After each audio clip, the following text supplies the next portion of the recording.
It's been a while since I've set these up though, so I may have forgotten how to do that.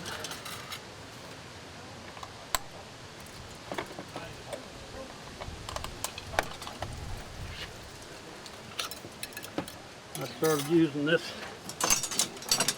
setup, oh shoot, when I was about 16 years old. 16 years old? Well, actually, I started swallowing swords when I was 12. And if you go into the computer, why, it'll explain that I'm not only the one that's got the record for swallowing swords the longest, I was the youngest, and now I'm the oldest active sword swallower. Really? Yeah.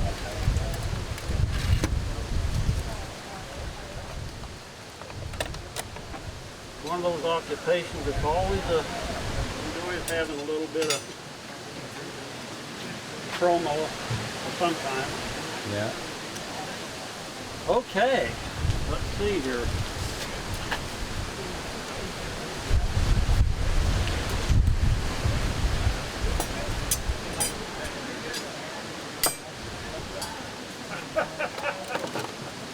I'm trying to figure out something that everybody will be able to relate to.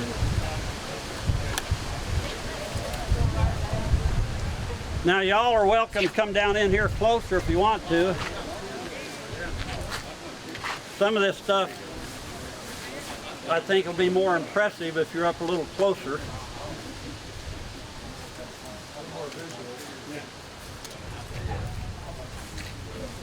Now there'll be, if you watch a lot of television, every now and then you'll see a sword swallower. And I know most of them, and some of them I've given them tips and teach them a few little tricks about sword swallowing. But some of these guys, you'll see them, they'll take a sword swallower, and I don't know why they do it, but they put it across their mouth like that. I guess get a little saliva on it to make it slide down better. All I do is make sure that the implement that I'm going to swallow is nice and smooth, with good clean steel. And if you wonder about whether a guy ought to use a little alcohol on these instruments like this to purify them, I'm not supposed to ingest that stuff anymore, so let's see if this works. I hope it does.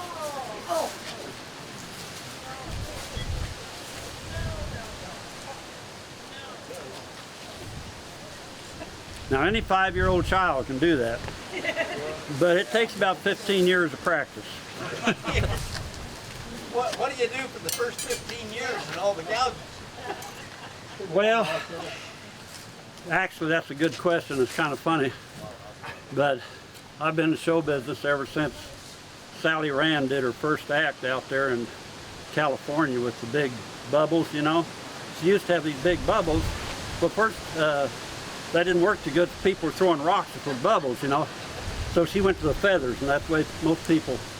But I met her, I was born in 1935 in San Diego, and she was doing her act out there then, and then I met her up in Canada 16 years later. And to me that was interesting, but this you'll recognize. It's just an ordinary coat hanger, and I've straightened it out a little bit, but I kind of use it a little different than most people do when I get to this point. A lot of people mix their drinks by pouring everything in the glass and mixing it up. I pour everything down first and then mix it up like this. Now, that not only takes care of the drinks I had that night, that takes care of the drinks I had the night before too. Oh. Now, talking about drinks, and by the way, children, don't try this at home. I make it look easy because I've been doing it since I was 12 years old, and I'm 79 now, so that gives you a little idea of how much experience I've had.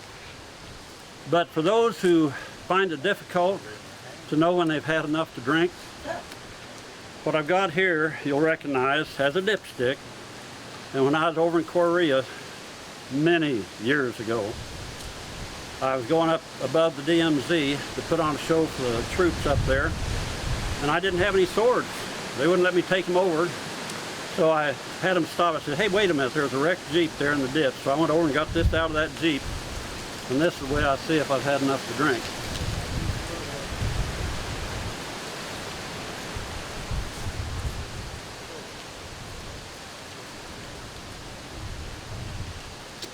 Okay.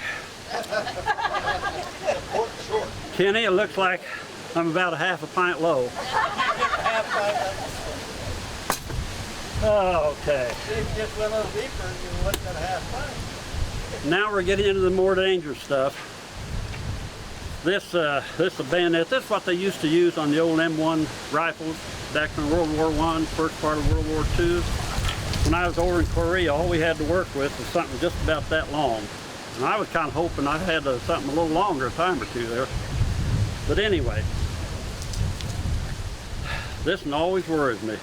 You'll notice the end of it. Now, the swords that I swallow aren't sharp, and I never intend anybody to think that they are, because that's kind of dangerous, and I don't have to cut my own throat. I've got people lined up for a block waiting to do it for me. That's a joke. Here we go.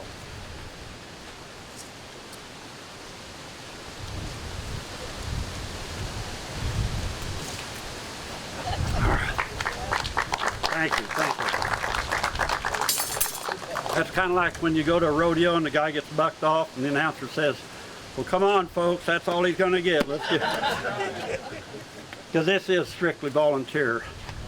I just want everybody to know how much fun that all these years, I've lived in Oakley all these years, and we have come down here so many times. My kids, my grandkids, even my wife still comes down with me occasionally when I'm real persuasive. Okay, I've got time for about one more here. I'm trying to think. I'll tell you what, this might just do the trick. I think everybody out here is car-minded or truck-minded.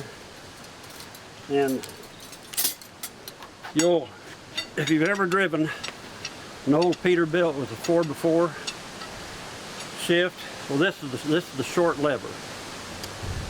And the next time you're going down the road and you go down to get those gears shifted, you might think about me. Especially if this works, and really if it doesn't. But this weighs about, if I remember correctly, 4.5 pounds. So I have to be very careful if I'm swallowing it, that it doesn't get carried away and knock the bottom out of Texas. I wouldn't want that to happen.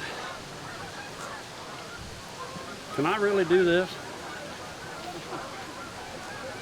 I don't have to do this, you know.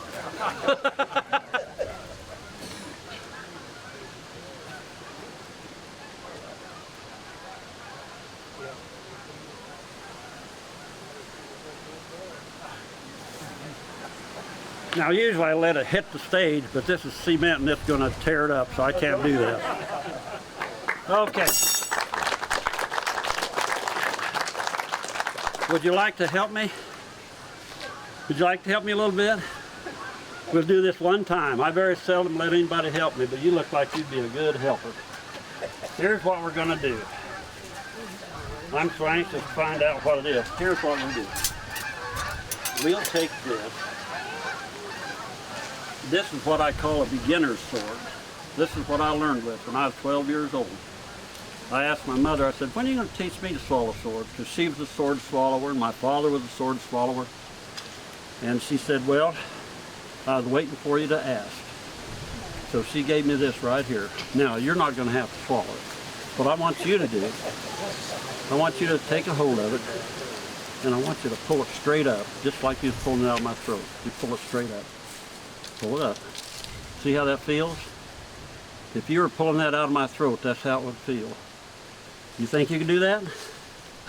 Okay, you don't have to. Well, we'll let the cameraman do it. How's that? You like that better?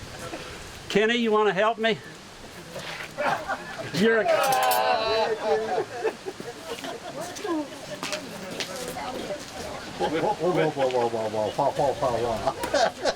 We'll get something a little different for you. Oh, you hear? These are switch swords. Yeah, stand right. What I'm going to do is I'm going to swallow this. I'm going to kneel down, and then I'm going to motion for you to pull it out. And I just want you to pull it out. Just pull it out. Just kind of feel the tension. You're gonna feel there. Okay. So don't take care of the hold the handle. It's kind of loose. But just get a hold right here. Yeah. And don't twist it. Why? Well, the life you save might be my own. You know. I try to be gentle, Okay. but remember, I'm not very tall. Well, you'll do.